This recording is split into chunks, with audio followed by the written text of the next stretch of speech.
answer the question that I needed myself. Right. Because I froze so darn bad. I bet. Yeah, the wife would go out there, and I'm telling you, and they said, "Who's the little kid in the other tractor?" And it was me, all tucked in. And their thing is, I got way too many acres, so I had to run night and day. And what I would do is have college kids come out at night and do the plowing. They done all the plowing nights, and then when it got real cold, they'd loosen a bolt, and they said a part fell off. So they'd quit plowing. Okay. But after I got the cab on the tractor, why, they'd bring their girlfriend out there, and they'd always do more work than we could do during the day. Okay. Yeah. So was there anything else like this on the market when you started? Not really like this. The Major had a big cab, but it was so clumsy, and it took about a day just to get it off if you had to work on the tractor. Okay. Well, I carry a patent that my cab tilted, so all you had to do was take a couple bolts out and tilt it backwards, and then you could work on it. I would say it's a God-given talent. That's the only thing I can say. Okay. I've only got a 6th grade education. It's all I've ever. I can remember my sister coming home from school with the port card, and I hadn't got there yet. Because I helped my dad, we filled silos and things like that when I should have been in school. Okay. Yeah. And where was the family farm? Was it in Sibley County. Sibley County? Okay. Yeah. It's just the next county north of Nicollet.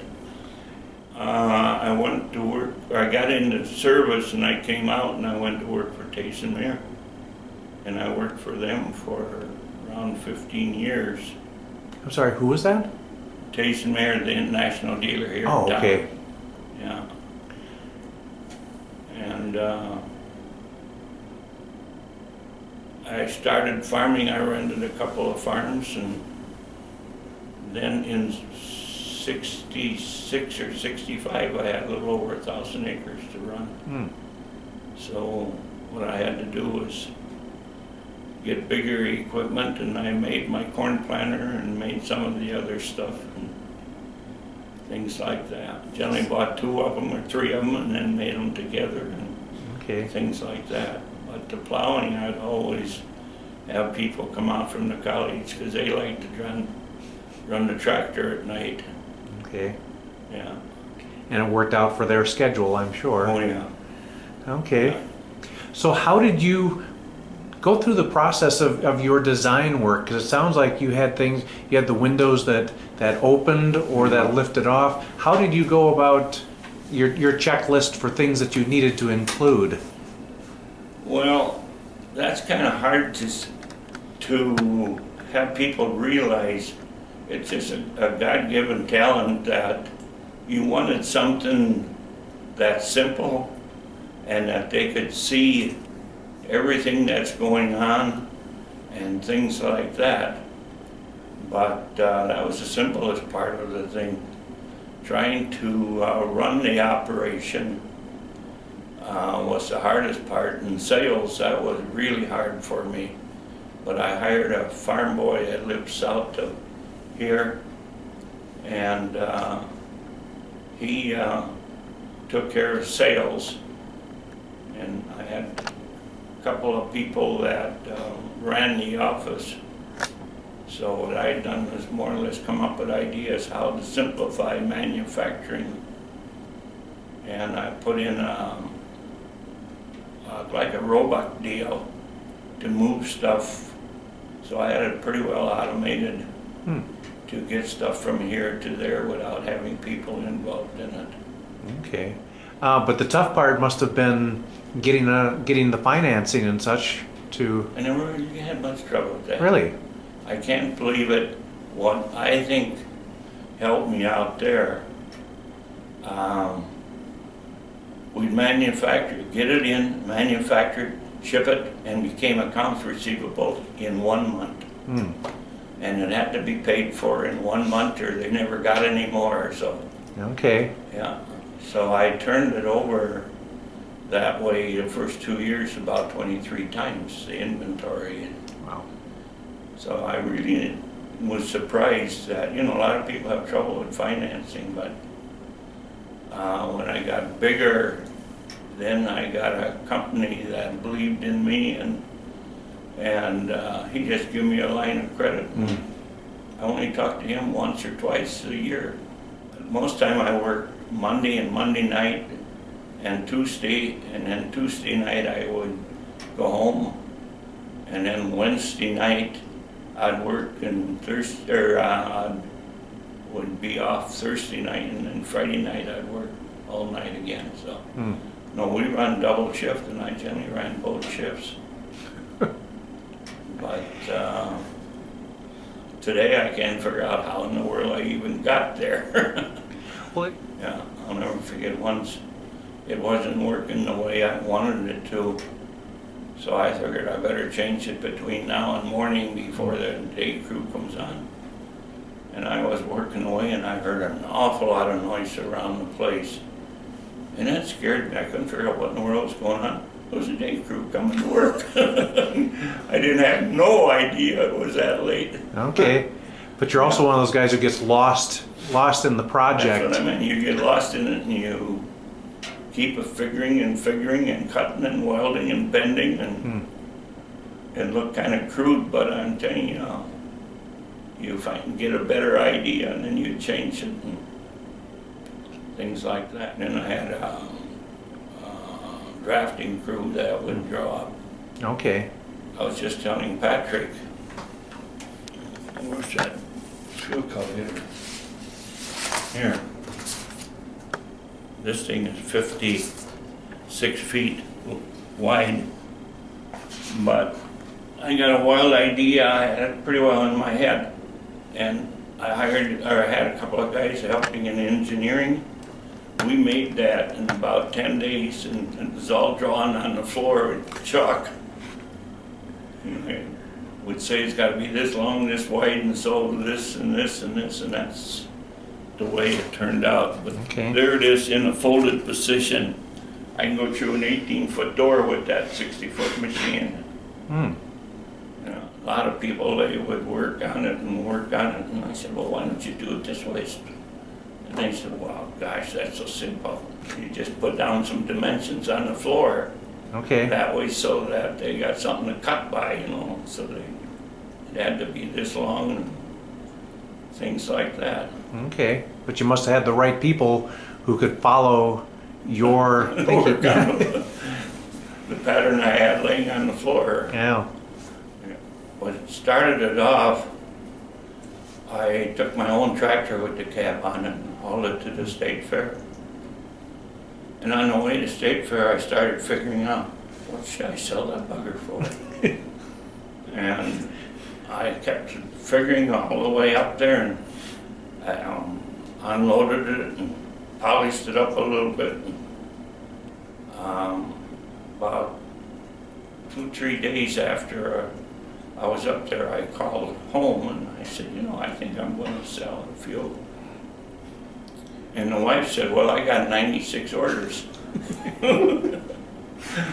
People who had seen you at the fair, and all I had was I had pictures made and I put them on penny postcards like that. okay. And that's what I had for advertisement.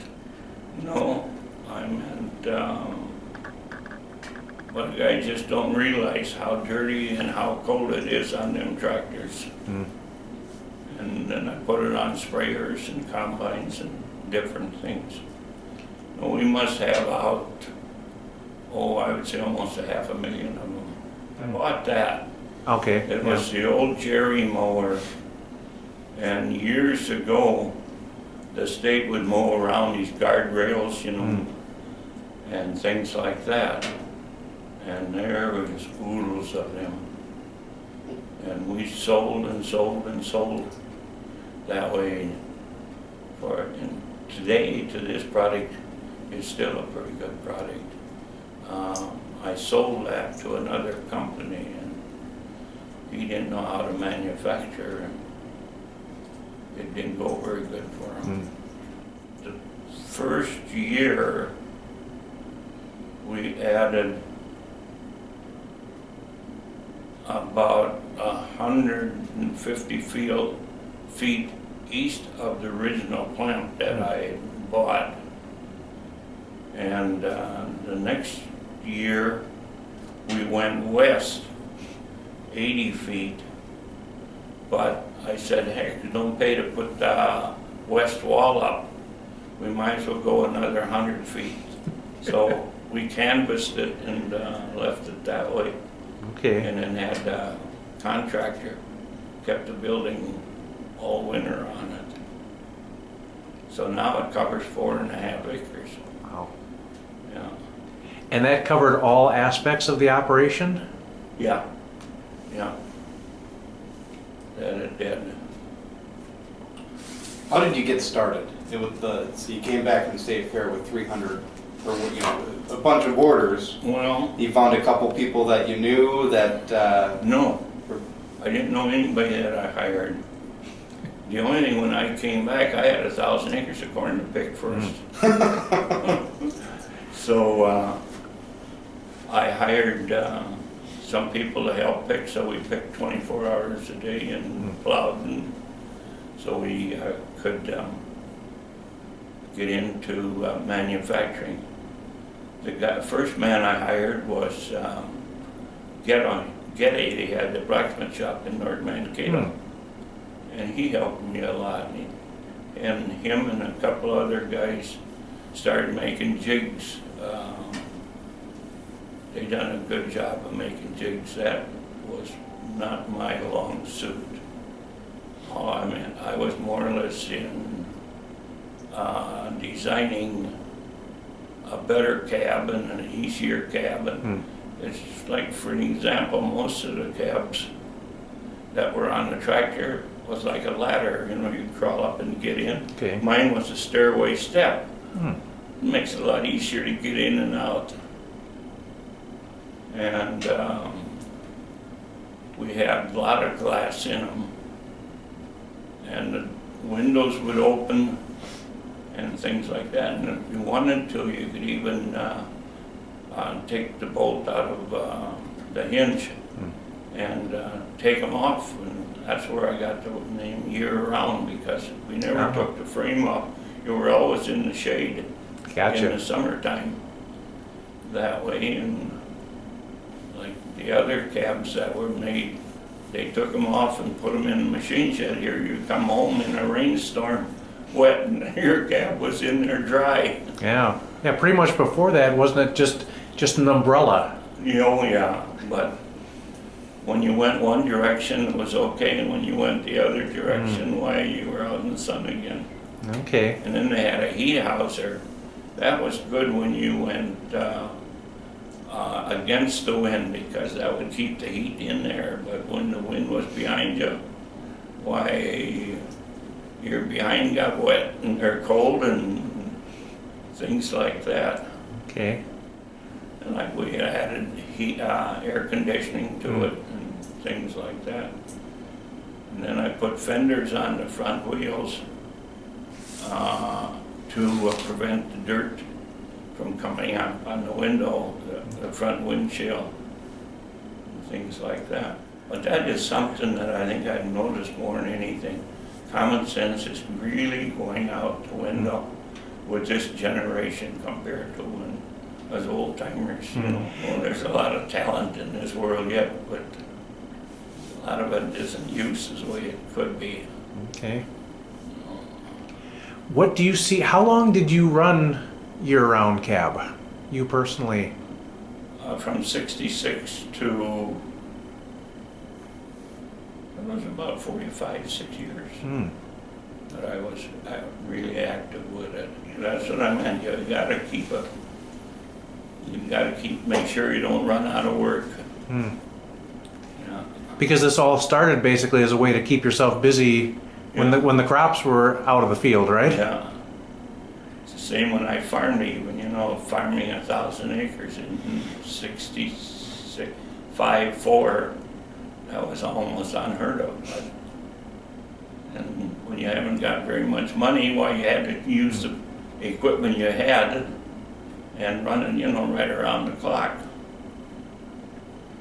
You know. One of the things you did a year round was profit sharing. Why did Yeah. you do it, and did that help you? The Did that help first you year, keep employees, or what was the mentality behind that? it was, I shouldn't say this, but it was more or less a tax advantage for me. You know, the first year I worked on percentage of profit, and my salary, I think it was $154, or $154,000 the first year. That way, I got that on December 15th. Because I never did draw a salary, I always went on percentage of Okay. profit. Some of it did look like I was crazy when I made it.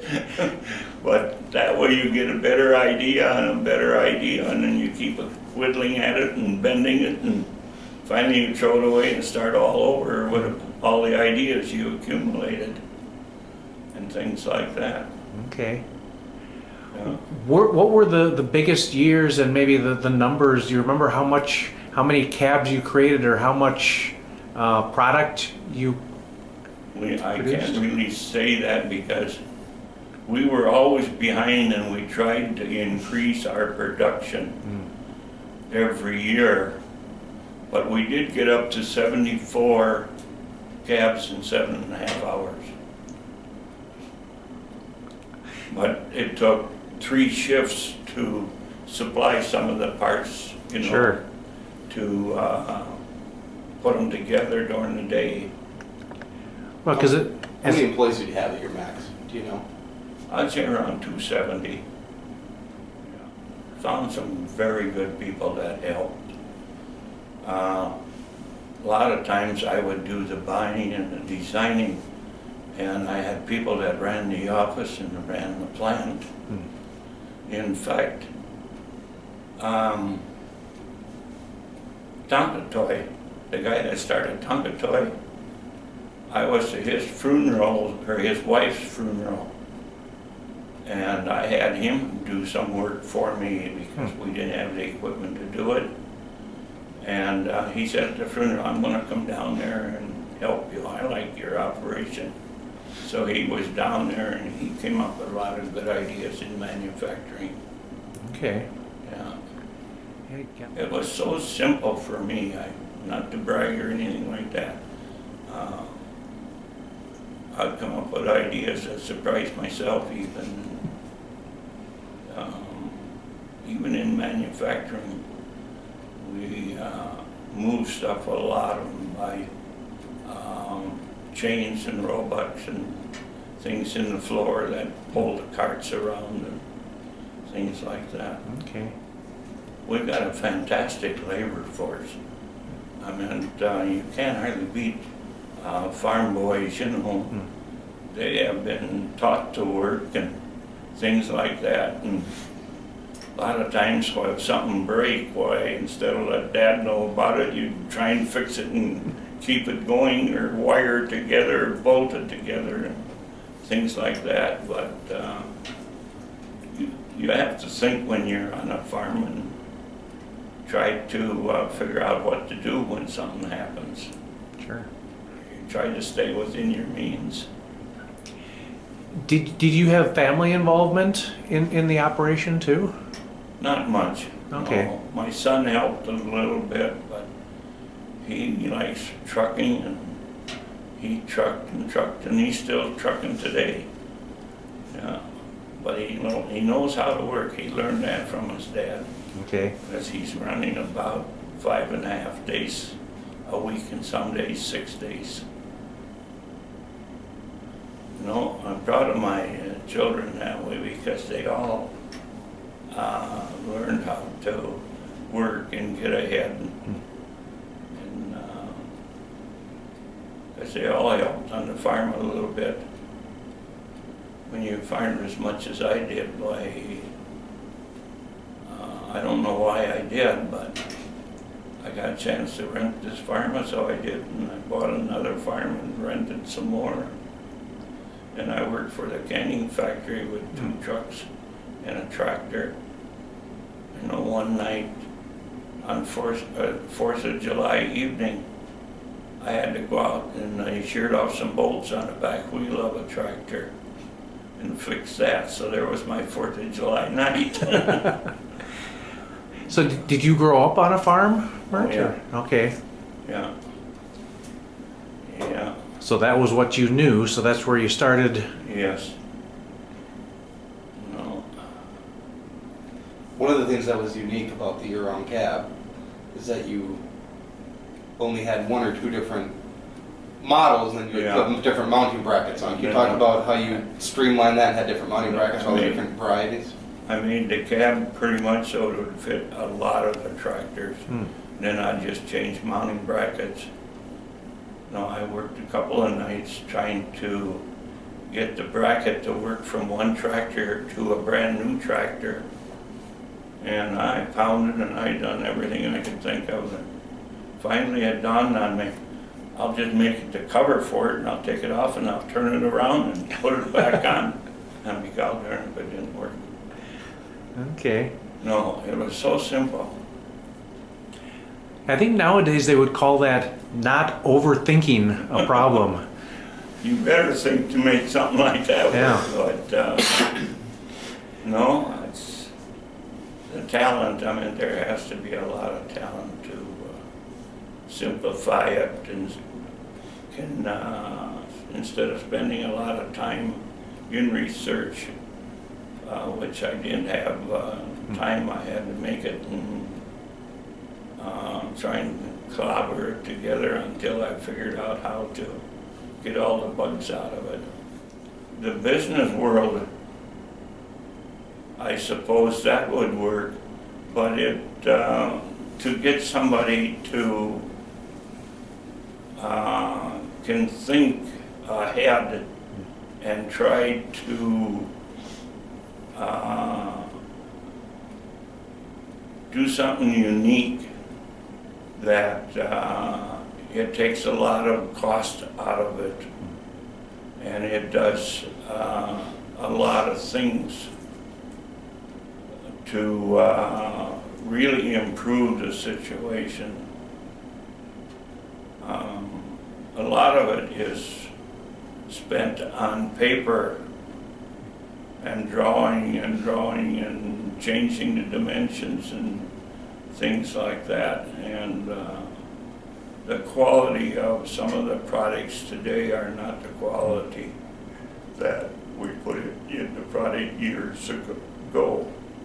Sure. No, it's surprising how much plastic has came in. And a farmer, you know, with plastic, he can't fix it. You gotta have something that the farmer can fix. There you go. Yeah. I try to stay ahead of competition. There's a lot of my ideas out there on other products that I have made. I made an alcohol operation running with a computer years ago, and people would come in and they would take pictures and things like that, so I just locked it up and never did make it. Oh. No. But like that fuel cultivator, to go through an 18-foot gate, and it wasn't any higher than the cab on the tractor. There's nothing like that in the majors today. No, you gotta watch where you go. That way, so you don't grab the high line or telephone wire when you go underneath it, because they're so high in the units.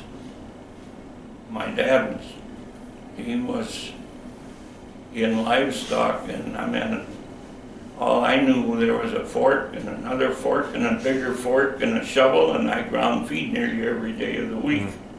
That way, because he would put in more brood sows than we had pigs.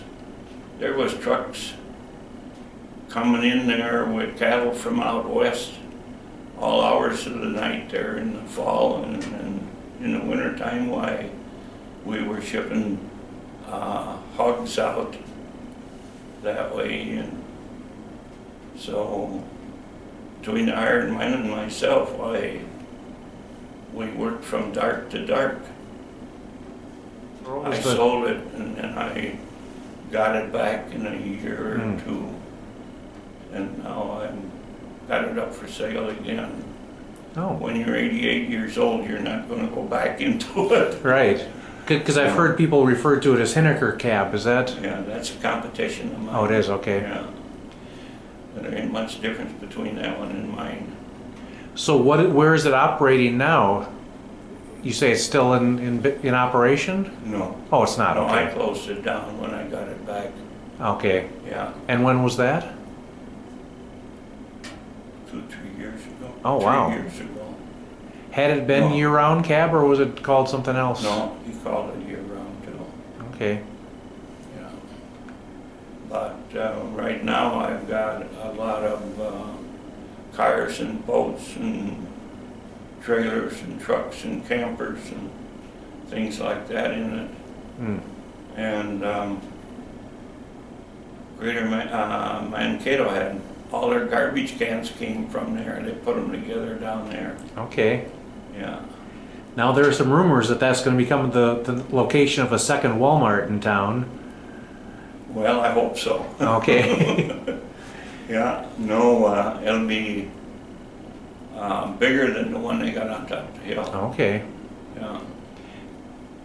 But they put all their building, they put that on hold for 6 to 8 months. Okay. And I haven't heard anything lately, but they did one at one time and there was money put down on it, but I don't know what they're going to do. I kind of think, I expect them in another year or two. Okay. Starting to see them. It'd be an ideal spot for it. So you draw Nicollet and North Mankato and St. Peter and Lake Crystal, and it's along the, the two big highways, 169 and North Mankato, so it's an ideal spot. Yeah. How did you find the original spot? There was an existing building there when you Yeah. bought the land? I started out on the road to Judson. Hmm. I was there for, Highway 68? Yeah. Okay. I was there for about 10, 12 months, I think. And I knew that that wasn't going to go because I didn't have enough space, and I moved over there. Because what was there at the time? Was it just one small building, I suppose? 350 feet by 50. Okay. They were making house trailers in there. Oh. Yeah, and that only lasted, I think, a little over a year. They lost it. And I got a hold of it, and then I kept the building. I built for 6, 7 years on it every year, so much. Yeah, now it covers 4.5 acres. Okay. Anything else, Patrick, that you remember that you want to have him talk about? What are you most proud of? That was going to be one of my questions, yeah. I'm not really proud of anything. I just figured that I'm more proud of my people that work for me. I meant they dug in and helped me. I remember one night I just thought, well, we're going to pour concrete there, and I haven't got the sewer in. So I started digging to put the sewer in, and I bet you there was 30 boys came back after supper and helped, and we had that thing put in before the cement came the next morning. Okay. Yeah. Yeah, but you supported a lot of families through that business Oh, yeah. operation. The profit sharing amounted to, I would say, between $900 and $1 million. The first year even, I had to borrow the money, but I put $112,000 in the profit sharing fund for Wow. a year I was in business. Yeah. Well, when I think about it, I just don't believe that we got the job done. But there was 3, 4 people there that had the same idea I did, and like the salesman, he's a natural born salesman, and there's other people that worked there that enjoyed doing what they had talent in doing, and things like that. But there was a woman that I heard was laid off, and I called her up and I said, "Why don't you come down and help me?" "Doing what?" And I said, "Well, there'd be some book work and some with sales and some paying bills." "Oh, I don't know, I kind of like this idea of taking it easy." I said, "Well, at least come down for a week and help me." And, "Oh, I suppose I can do that." And she was there for 25 years. I said, "You're just not getting the job done." She evidently found something she liked. Yeah. But I'll tell you, try to get $1 out of that girl for myself, that was nothing. I could never do that. Okay. No, I tried different ways of getting some money, but if I didn't have a bill for it or something like that, I didn't get it. Okay. Well, that's good. She was looking out for your... Yes, she handled all the money towards the end, and never missed a penny. You know,